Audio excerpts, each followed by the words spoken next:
Hal ini juga sesuai dengan Darul Ifta Mesir yang juga menyatakan bahwa tekad perempuan itu haram.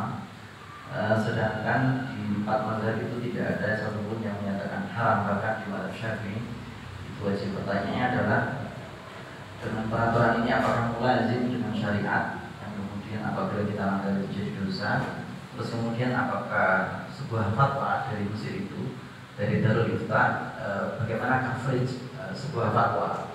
Apakah dengan fatwa itu mempengaruhi mulazim sampai ke Indonesia atau hanya khusus sehingga sebagai sebuah case di Mesir sana, atau bagaimana menjelaskannya Mas?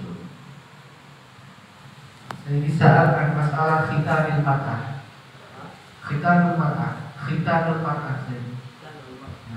Tama di sanah al-madiyah yang dengan hukumah al-Indonesia anahu yamna'un min khitanil mar'ah wa akhad min Darul Ifta al-Misriyah fi hukmihi yaitu haram fi Darul Ifta al-Misriyah wa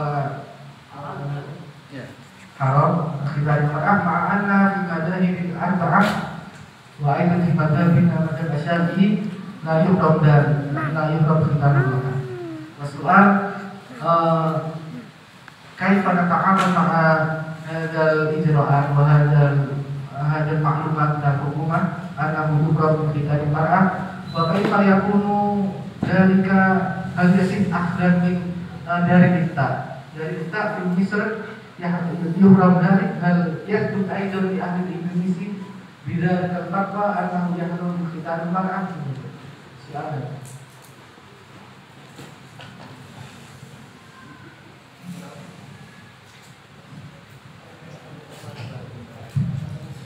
Bismillahirrahmanirrahim. Alhamdulillah wassalatu wassalamu ala sayyidina Muhammadin wa ala alihi wa sahbihi ajma'in.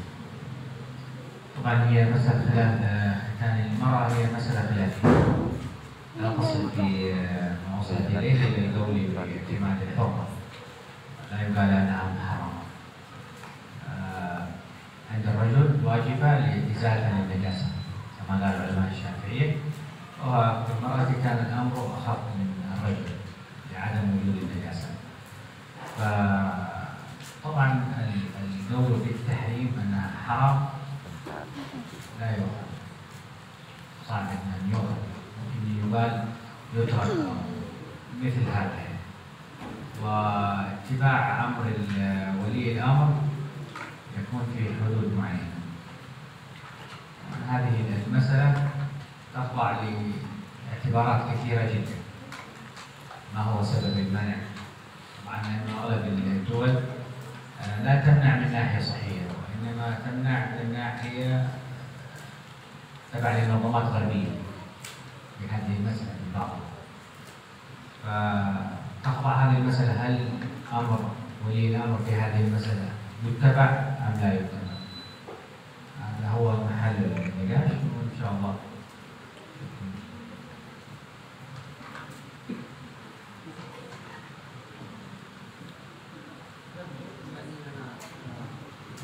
Pertanyaan tadi bahwasanya adapun pertama masalah kita merupakan masalah khilafiyah.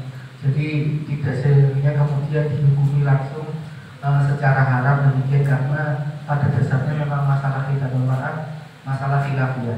Dia kata beliau. Adapun dalam hal berbeda dengan yang kita laki-laki maka wajib karena membeli jalan biasa dan itu sudah disepakati. Adapun karena aturan pemerintah tadi apakah kita wajib menghindari itu karena sudah dilarang pemerintah, maka dalam hal ini beliau tidak menjawab. Karena apa? Menjawab atas pertanyaan tersebut butuh kajian lebih dalam terkait misalkan motif pemerintah, dan itu tidak diketahui oleh beliau.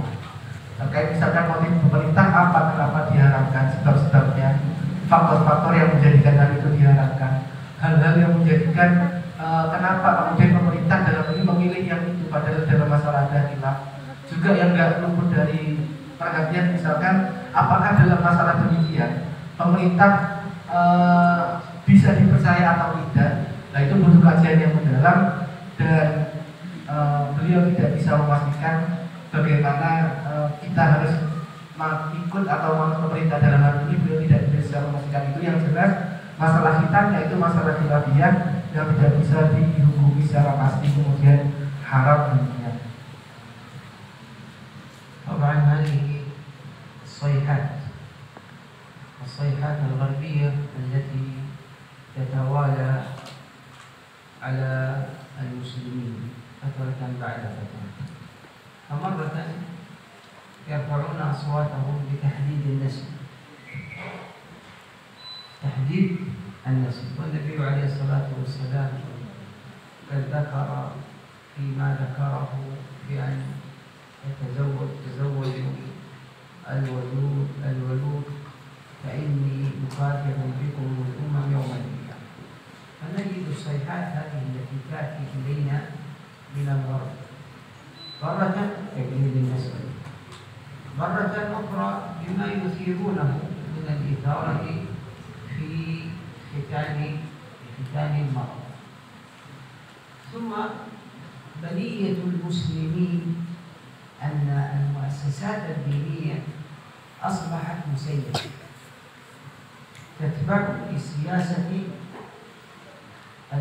الحاكم أو سياسة الدولة، فلذلك إذا أتت صيحة من هؤلاء الغرب، ونحن الآن نشهد كثير من الأمور التي تصادم الإسلام، وأتت هذه الصيحات بأمر من الغرب بكثير من البلدان، فأصبحوا يعملون بها، بل ويأتي أولئك العلماء الذين لا يكون لهم من العلم إلا اسمه أو رسمه، ولا يخافون الله سبحانه وتعالى، ثم يمارئون ذلك الحاكم.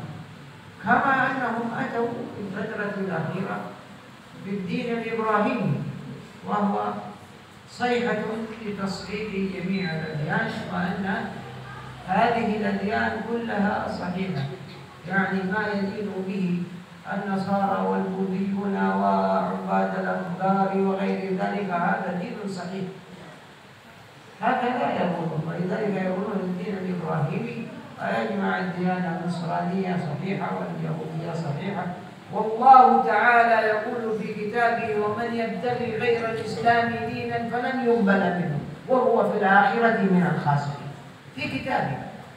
ولكن أتى علماء السوء وزينوا ذلك الأمر، وأتوا العلماء وجعلوهم يتكلمون به. لماذا؟ لأن هنا العالم أصبح يتبع السياسة، فإذا أتت بما يدعو، لذلك نحن نقول السياسة خساسة لا يدخل فيها إلا من كان في هذا المستوى، لأن السياسة انحرفت عن مسارها الصحيح من بعد الخلفاء الراشدين، كما قال عليه الصلاة والسلام: خلافة على نهج النبوة ثم الملك العبود. انحرف بأمر الدين وجعل هناك علماء للسلطان يأتون بما يريد ويتكلمون بما يريد. هذا الذي نحن فيه.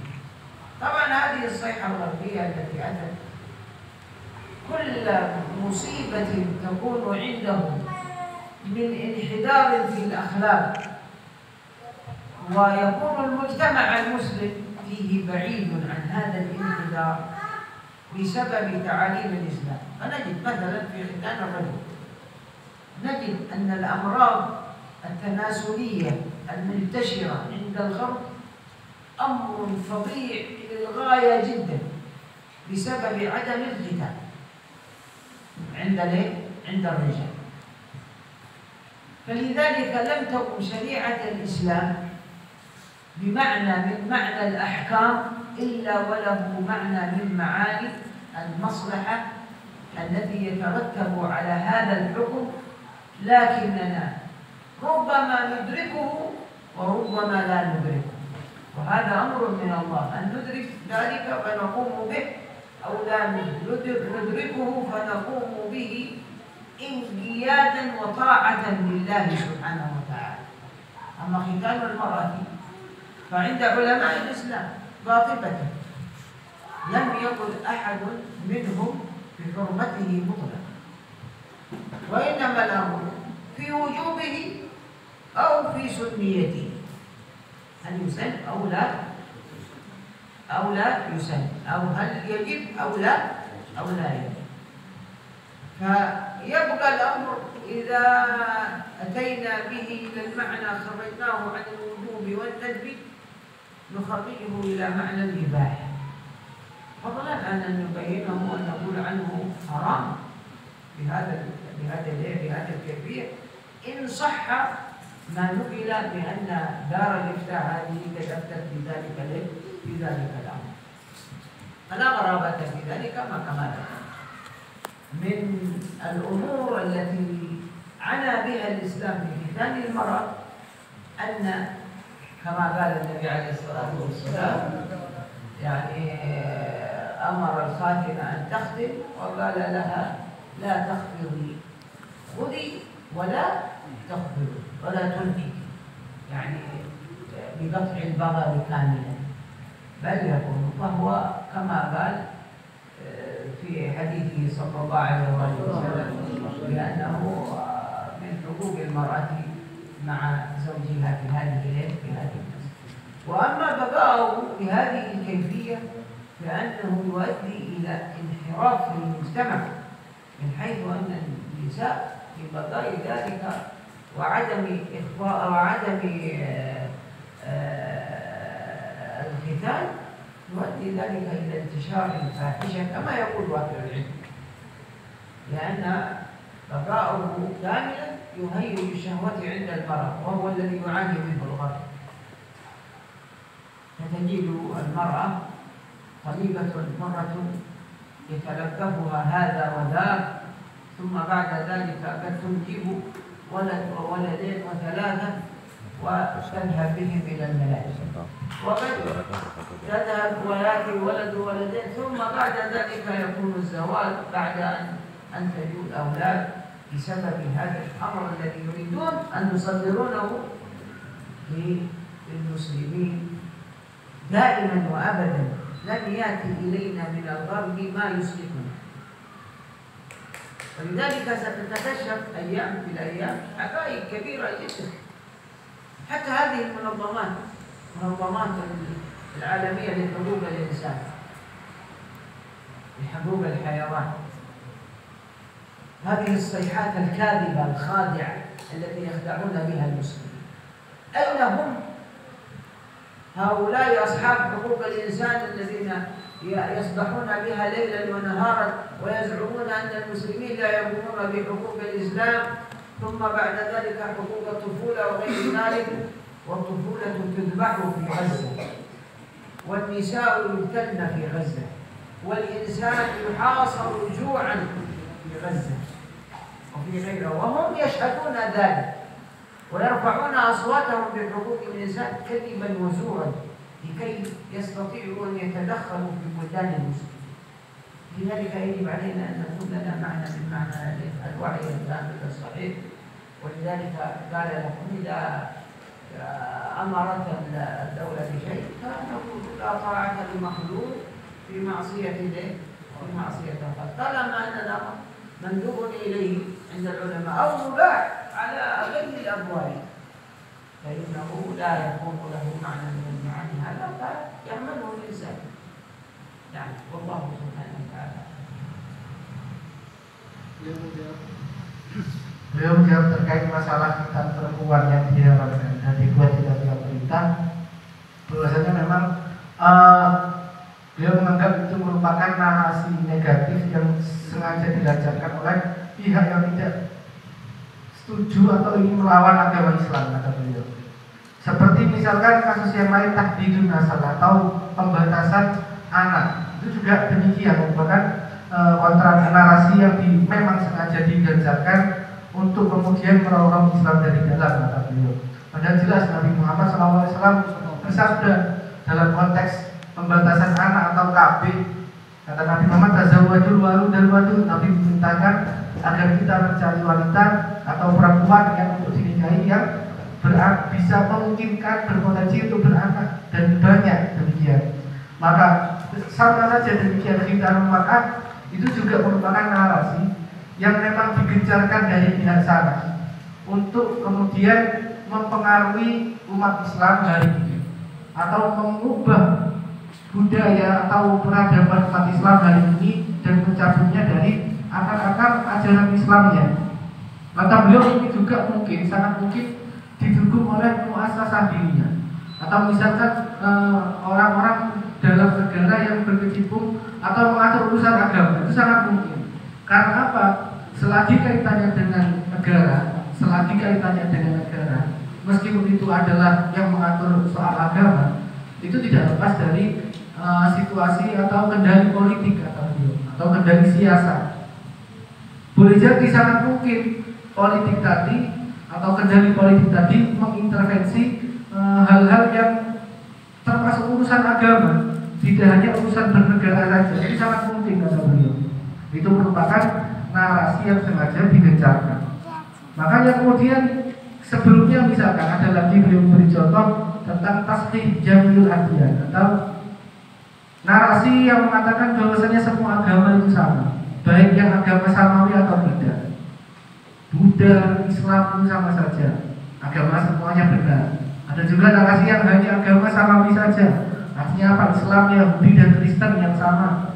Itu sama kata beliau, merupakan narasi-narasi yang memang sengaja digencarkan agar mengganggu umat Islam.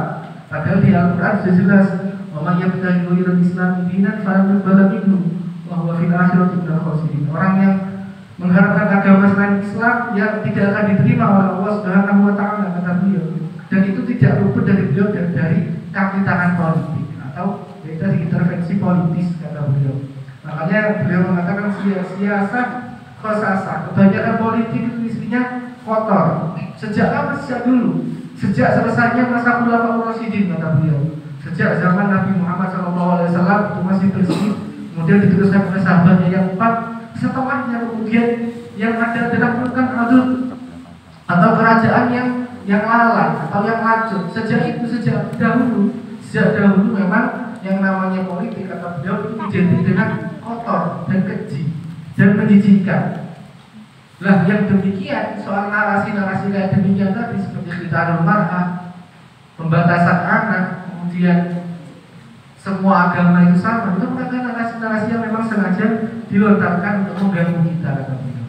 Coba kata beliau kita lihat masalah khitanul mar'ah. Berapa banyak kemudian orang-orang di barat sana yang tidak mengenal khitan, itu mereka mengalami penyakit alat kelamin. Berapa banyak? Karena kotoran, karena bakteri. Berapa banyak? Hukum Islam kata beliau jelas, hukum Islam itu pasti ada maslahatnya. Tidak diwajibkan kecuali maslahat, tidak dilarang kecuali karena maslahat tertentu. Baik maslahatnya terkadang kita tangkap atau terkadang tidak. Kalau kita tangkap, kita tetap niatkan itu karena taat dan giat karena Allah Ta'ala. Tidak pun kita tidak tahu maslahatnya apapun, kita juga niat taat dan mentaati peraturan Allah Subhanahu wa Ta'ala. Itu jelas. Masalah kita lumayan, kata beliau, para ulama tidak ada yang mengharapkan khilafnya antara diwajibkan atau tidak, disunahkan atau tidak. Paling enggak, kata beliau, ya ibahan. Ketika kita mengeluarkannya dari wajib atau sunnah, ya ibahan, tidak sampai haram. Itu jika benar apa yang dikatakan yang dinukil dari Darul Misteri bahwasanya kita lumayan itu haram. Yang jelas apa itu tadi, bahwasanya hukum Islam itu selalu membawa masalah. Termasuk masalah kita lumayan. Para ahli fikih beliau mengatakan bahwasanya ditakutkan nantinya kalau ternyata wanita atau perempuan itu tidak dikhitan, itu apa ditakutkan tersebarnya al-fahisah. Kemudian yang sana punya anak, tiba-tiba punya anak satu, punya anak dua, ada yang dinikahi sekali nikah, ada yang tidak dinikahi sama sekali. Itu ditakutkan banyak yang demikian karena apa? Karena syahwatnya berbeda ketika perempuan tidak dikhitan. Sebagaimana dalam hadis Nabi Muhammad SAW, Nabi memerintahkan seorang wanita untuk mengkhitan dan tidak penuh, dan ada aturannya dan ada ketentuannya yang diberitakan oleh Nabi Muhammad SAW. Demikian jawaban beliau. Beliau juga menyinggung bahwasanya bagaimana perang mereka, orang-orang yang senantiasa tidak lelah mengucapkan narasi negatif untuk menyerang umat Islam. Misalkan masalah hak asasi manusia, mereka yang di sana orang-orang Barat mengerjakan hak asasi manusia, hak anak-anak. Padahal apa? Mereka dengan mata mereka sendiri melihat anak-anak di Gaza dibunuh, dibom, genosid, dibombardir dengan bom. Melihat orang-orang perempuan, orang-orang tua dibom, dibunuh, ditembak, tapi mereka tetap menggencarkan hak asasi manusia, sedang di depan mata mereka sendiri mereka sedang melanggar apa yang dikatakan dengan hak asasi manusia. Dan sama dengan demikian, narasi yang mereka sampaikan saja, dan itu kata beliau nggak mungkin maslahat bagi orang Islam. Apapun yang datang dari mereka, kata beliau, itu nggak mungkin karena kemaslahatan umat Islam, tapi sebaliknya untuk kemaslahatan mereka sendiri dan untuk ketidakmaslahatannya umat Islam, itu kata beliau. Maka beliau mengajak kita untuk lebih teliti lagi dan lebih awas lagi terhadap masalah-masalah yang sifatnya demikian, sifatnya narasi yang sengaja digencarkan dari pihak-pihak yang tidak menginginkan umat Islam untuk berpegang teguh dengan ajarannya. Terakhir beliau mengatakan Allah